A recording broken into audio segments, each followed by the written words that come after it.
for being here and taking the time out of your weekend to do this. So I want to ask you about something that you talked about, local control and healthcare, which you said was important to you.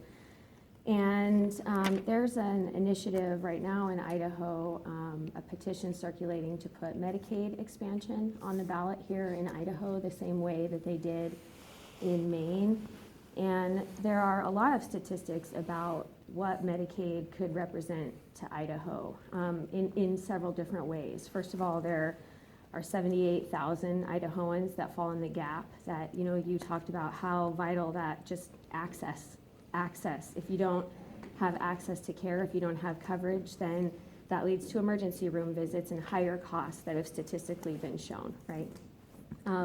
Governor Otter, he put out a report showing that 14,000 jobs and $46 million in new revenue would be created. Talking about the job creation and how the government plays a part in that. That's a huge number of jobs for Idaho that could be created with the expansion. And then economically, it's something that Idahoans have already been paying the taxes for the expansion for the last 4 years and sending those tax dollars to other states like our neighbors, Montana, that have accepted the expansion. The statistic is $720 million of our own tax dollars could come back into Idaho with the expansion. So my question to you both is, as representatives of people in this district and of people of the state of Idaho, will you sign the petition to allow Idaho voters the opportunity to decide for themselves on this important issue? The ballot initiative really is not, you know, we are not, all we want is the opportunity for the people of Idaho to be able to decide on this, which we have plenty of reason to think that this would be beneficial to Idaho in terms of the health of our people, in terms of the economy, in terms of job creation. I know that you hold town halls all the time because you respect the people that you serve and their opinions. This would be a way to really show that you think we deserve the right and the opportunity to decide on this important issue. Will you sign the petition today? So, short answer is no, I'm not going to sign the petition today, but let me be very clear about something. You and I want the same thing, which is we want good access. We want the triple aim of healthcare, right, which is accessibility, affordability, and outcomes. And so we want healthcare that is good for everyone in the state of Idaho. So you and I don't disagree on that. What you and I disagree on is whether expanding Medicaid under the Affordable Care Act is the right policy for the state of Idaho. And I can tell you, I firmly believe, as someone who has worked every single year to try and solve our healthcare crisis, that expanding Medicaid in the state of Idaho is not the solution for meeting the triple aim of accessibility, affordability, and better outcomes in the state of Idaho. So I just want to be very clear that you and I truly agree, and I applaud what you're doing. I really do, because we want to solve the same issue. We just have a little bit different way of going about it.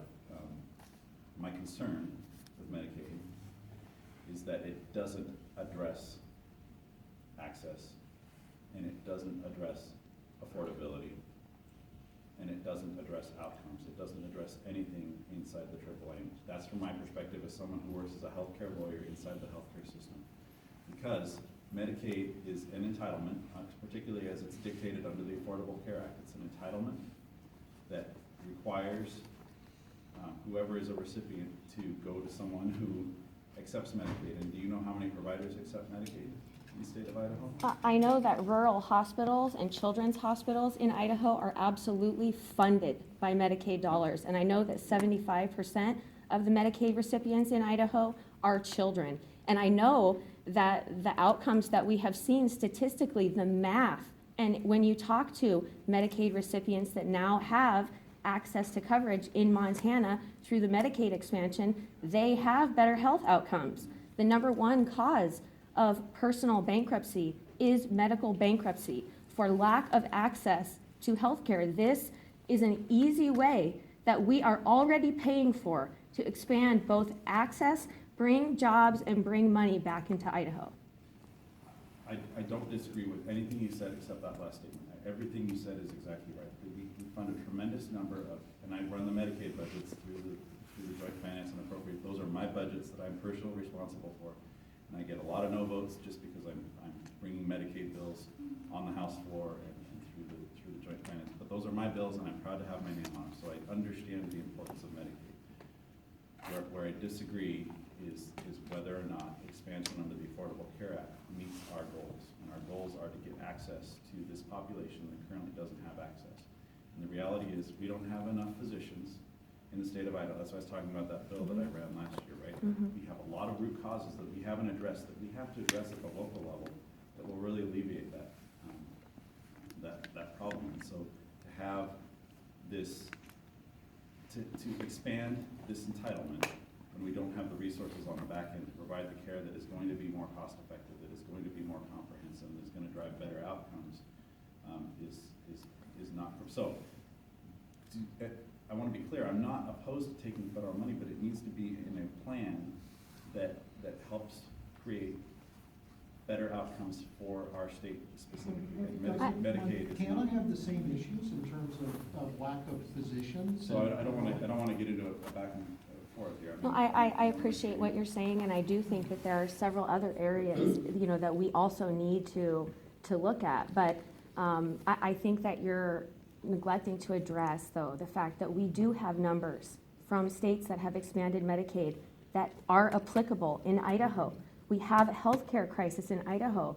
These 78,000 families that, this extrapolation of the expansion would also be disabled and poor children and individuals in Idaho that desperately need this coverage. It's simply not true that we don't know that could benefit Idaho and that we're already paying for that. We already have Medicaid coverage for those who are disabled, and we already have Medicaid coverage for children in the state of Idaho. And I can tell you, again, from being a lawyer in the healthcare realm, that we don't have enough providers to see.